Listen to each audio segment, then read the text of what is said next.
I think I'm scarily like my character. Rupert Grint was so perfect for the part of the anxious but loyal Ron Weasley in the Harry Potter series that it can be difficult to separate the actor from his on-screen character. Rupert, be funny. Be funny. No! Be funny! From rapping at his audition to failing to turn in on set homework, Collider goes in-depth on how the actor prepared to play Ron. And for the other viewers, get a mousetrap. Don't put it on your nose. When the Harry Potter movies were announced, casting directors received a slew of audition requests from excited fans everywhere, the likes of which include legendary actor Robin Williams. Rupert Grint set himself apart quickly from other hopeful Rons by rapping at the start of his audition. On an episode of Rosie O'Donnell, the young actor shared that he was a massive fan of the series and had written to the cast to try to score an audition. When the young actor received no reply, A month went by, and still, nothing. he decided to up the ante. I really want to be in this film, so I made this videotape. As he tells O'Donnell, First, I dressed up as my drama teacher, who was a girl, so it was kind of scary. that fateful and daring move Then I made this rap song of how much I want to be in the film. landed Rupert the audition, and the rest, as they say, is history. I'm Ron, by the way. Ron Weasley. Fans have gone on to ask for the rap years later, and when Grint is feeling generous, he'll spit out some of those first bars that got him in the door to stardom. Hello there, my name's Rupert Grint. I hope you like this and don't think I stink. As for what the 11-year-old actually wanted to be before Harry Potter changed the course of his life, an ice cream man. As he told CBS News, "When I was younger, I had sort of always seemed like a really cool job to be an ice cream man. And I thought, why not?" Grint now owns an ice cream truck, but he never did make a career change. Instead of snow cones, we got Ron Weasley. We'll take it. They must have been looking for something. The parallels between Rupert and Ron are uncanny. Rupert is one of 5 children. Ron is one of 7. Rupert's father sells memorabilia, and Mr. Weasley obsesses over and collects Muggle artifacts. Dad loves muggles. Thinks they're fascinating. Rupert's mother was a cake decorator and homemaker who minded over the children. Ron's mother took care of the home and her 7 children. Bed's empty, no note, car gone. Rupert, like Ron, feels overshadowed in his large family. Oh, Mum made it. A feeling not uncommon amongst kids of similar backgrounds. Needless to say, the role was effortless for Grint, as he was able to lend his life experience and personality to the role. No thanks. I'm all set. However, this would later make it difficult for the young actor to distinguish between himself and Ron Weasley. Another Weasley. I know just what to do with you. When asked, the red-headed star defines his life by 2 distinct time periods, before Harry Potter and after. "For the first few Harry Potter films, I was living the dream," Grint writes in The Guardian, but being an overnight star was not easy for a boy of humble beginnings.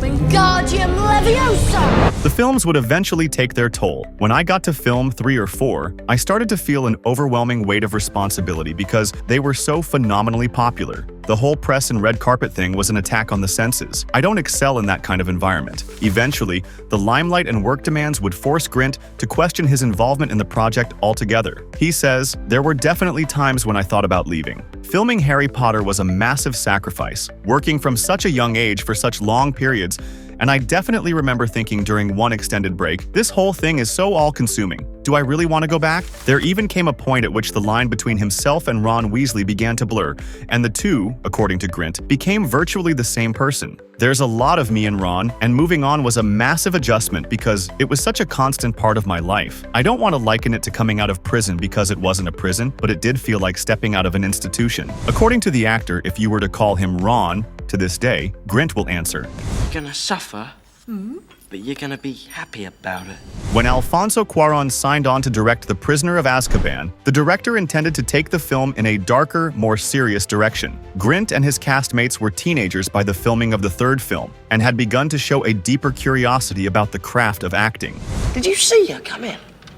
Cuarón seized on their intrigue and told IndieWire, "From the get-go, we talked about how we wanted to ground everything, to make it about a normal human experience in this world. We wanted to explore the internal life of each one of these characters. They were incredibly intuitive about this and very receptive. In order to get to know the cast better and to provoke the lead actors into deeper thought about their characters, Cuarón assigned the trio to write an essay describing the motivations of their characters. Emma Watson, in a very Hermione way, wrote a 10-page paper. Danny Radcliffe turned in a one-page summary. Rupert Grint did not hand in anything at all. When asked to elaborate by British GQ, the actor responded with, I was doing like my GCSEs, I was doing some like important exams at the time. to be clear, And also it's a very kind of Ron thing to do, so I didn't do it. Grint was not channeling his academically unmotivated character. Instead, he was hard at work preparing for standardized high school tests. Meaningless to those who've forgotten how to listen.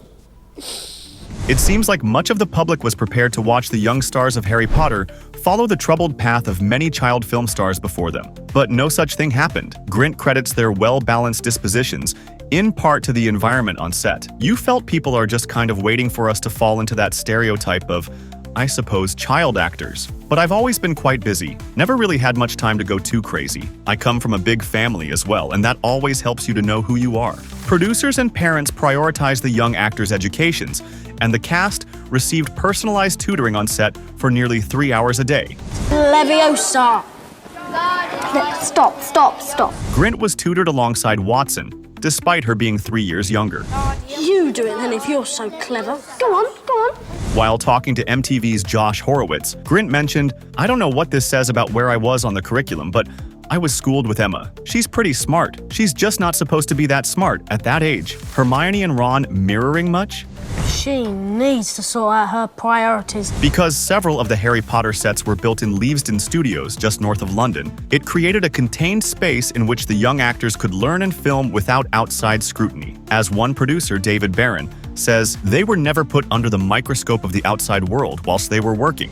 I checked this out first term for a bit of light reading. This is light. Shut up.